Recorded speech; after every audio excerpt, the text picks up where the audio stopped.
The woman was completely covered in soybean oil to make her skin smoother, as she was about to squeeze into a sewer opening just 50 centimeters in diameter. With the help of her companions, she was forcibly shoved inside, her flesh squeezed painfully against the surface. She cried out in agony, her desperate screams echoing throughout the sewer, but her pelvis was stuck against the rocks, making it difficult for her to move further down. After continuous pushing from the others, the woman's body, from the chest down, finally slipped through, enduring pain worse than childbirth. She managed to pass through the opening and fell into the sewer, as her companions thought she had been swept away by the water. The woman resurfaced. However, she didn't climb out immediately, but instead looked around, because her goal was to find the life-saving antidote that had fallen into the filthy sewer. Why were they trapped here? Why was the antidote in such a dirty place? To understand it all, we must go back to an hour earlier. A strange man suddenly entered the bar, coughing incessantly, and walked straight into the restroom. At first, everyone paid no attention and continued with their own activities, until a customer left the restaurant. This sight terrified the people on the street. They scattered in all directions, and within moments, the street was deserted, with no one daring to leave the restaurant. Satter thought of calling the police, but there was no signal. A cleaner tried to go out and help the man, but just seconds later, he died in the street.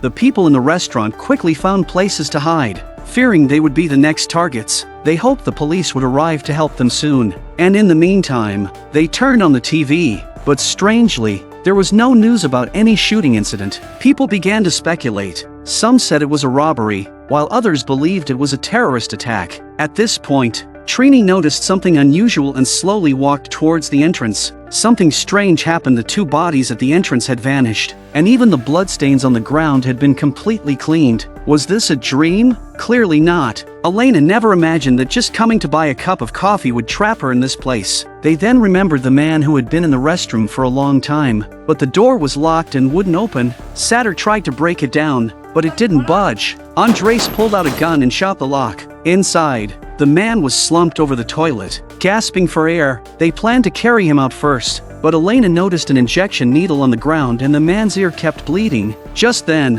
an armored vehicle arrived outside. The people inside thought they were being rescued and waved desperately at the door. However, the fully armed soldiers did not come to their aid. Instead, they placed tires in front of the bar, set them on fire with flamethrowers, and quickly left. At that moment, the TV began to report a fire at the bar, with the police and firefighters cordoning off the entire area. Only then did they realize the fire was staged to cover up the shooting incident. While they fumed with anger, the man in the restroom finally emerged. His body was swollen, and his eyes bulged like light bulbs, as if he was infected with some terrible disease. He then collapsed heavily on the ground, leaving behind a single sentence, "Don't touch me." He died immediately afterward. Nancy picked up his phone and discovered that he was a military officer, with many photos taken in Africa on his device. The group speculated that the man might have been infected with the Ebola virus, and the government was trying to prevent its spread by shooting anyone who left the bar. Nancy attempted to use the officer's phone to call for help, while Satter wanted to make a last call to his wife. In the struggle, both fell off their chairs. At that moment, the bar owner, Amparo, told everyone that anyone who had touched the phone might be infected with the virus. So, those who had come into contact with the body and the phone were separated from the rest. With Andres holding a gun, the others dared not disobey, but they didn't realize Amparo's decision would cost the three of them their lives. To isolate those exposed to the virus, Andres forced them at gunpoint to enter the basement, but Isri refused to go down. Amparo cleverly persuaded him with a bottle of liquor. Thus, 5 living people and 1 suspected infected corpse stayed in the dark and damp basement. Soon, Trini's claustrophobia kicked in, and her breathing became rapid. Satter tried to calm her down, but Trini insisted on banging on the basement exit. She accidentally overturned a basket of wine bottles. The group quickly noticed that the spilled wine disappeared rapidly. Nancy then realized there was an underground drain beneath them. The foul smell made them all recoil, but Isri wasn't bothered. He used an empty wine bottle to test the water and found it wasn't very deep. So, he prepared to go through the drain and into the sewer to find a way out. As he stripped down to his pants, the group realized that he smelled worse than the sewer itself. Next, he grabbed a bucket of soybean oil and began pouring it all over himself. But as it turned out,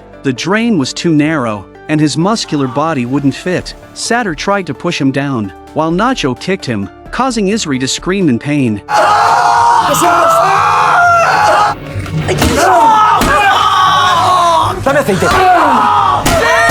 In the end, he had no choice but to give up. However, as they tried to pull him back up, Isri got stuck, wedged like a cork in the hole, unable to move. At that moment, gunshots echoed from above, freezing everyone in fear. To avoid being detected, Nacho turned off the basement lights. Then, white smoke began seeping through the crack in the basement door. Through the gap, they saw that a raging fire had broken out outside. At this rate, they would suffocate in 2 minutes. Satter said the sewer had air, so the immediate task was to pull Isri out of the hole. Elena joined in, and together, the three of them managed to pull him free. At that moment, Trini started acting recklessly again, attempting to open the basement door, only to burn her hand on the scorching metal. Thankfully, Elena knew some first aid and used a clean napkin to bandage Trini's hand. Half an hour later, the noise above had subsided. Nancy pried open the door with a broomstick. Outside, everything had been reduced to ashes, but there were no bodies in sight. Meanwhile, several people in white lab coats sealed the entrance to the bar. The group climbed out one by one, taking advantage of a distraction.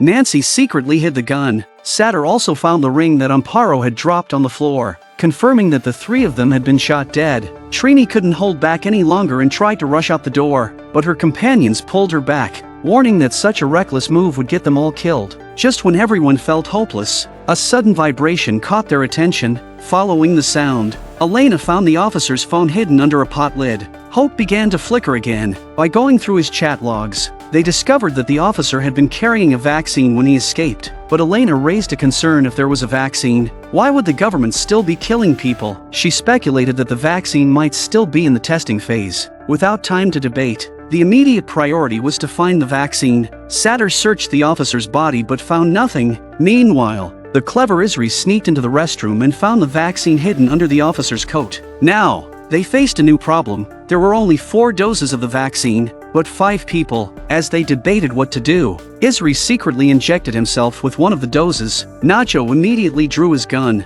but knowing the gunshot would alert those outside, he had no choice but to watch as Isri finished the injection. He then lunged at Isri, starting a fight. At first, Nacho had the upper hand, but the tide quickly turned. Isri's muscular frame overpowered Nacho, leaving him coughing up blood. Picking up the gun, Isri took control of the situation. Eyeing the remaining vaccines on the ground, Satter made a move to grab one, but Isri punched him, causing the vaccines to tumble down the stairs. Meanwhile, Trini quietly slipped into the basement, where she retrieved the vaccines. However, she accidentally dropped them into the sewer. Now, all hope seemed lost. The group gathered around the narrow drain, exchanging helpless glances. Isri had already failed. Now, all eyes were on Elena. She was the only one slim enough to fit through the drain and retrieve the vaccines. Satter then covered Elena in soybean oil. Elena didn't let them down and managed to slip through the narrow drain, retrieving the vaccine. However, the others told her to tie the vaccines to a wire so they could pull them up.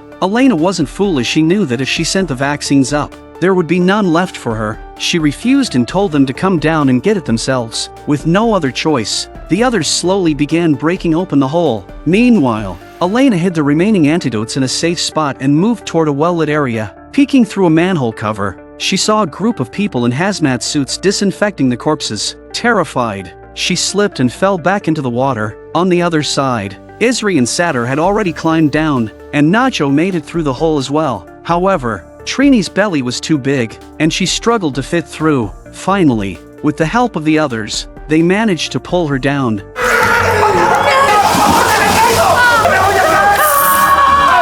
At that moment, Elena returned. Isri tried to climb up, but Nacho pulled him down.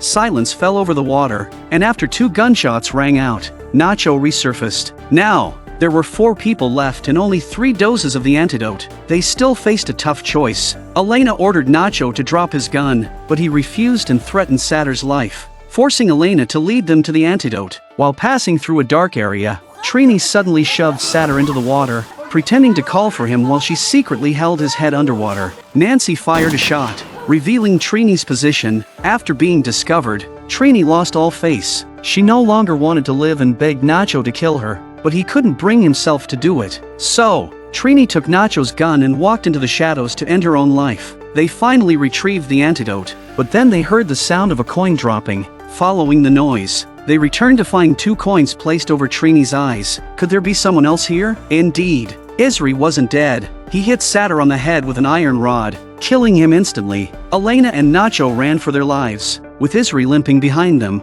clearly weakened by his injuries. At last, they reached a staircase. Elena climbed up first, but Nacho, moving slower, was ambushed by Isri. Nacho kicked him away in pain, but at that moment, the stairs collapsed under Elena, nearly sending her falling. Unfortunately, the antidote was lost, and Isri was close behind. Knowing he wouldn't survive, Nacho handed the antidote to Elena and chose to take Isri down with him. In the end, out of the 10 people, only Elena survived. She pushed open the manhole cover, emerging to find passers-by staring at her in confusion. A kind woman offered her a coat, but no one knew what she had endured in those harrowing 2 hours. The actress truly gave it her all to make this film.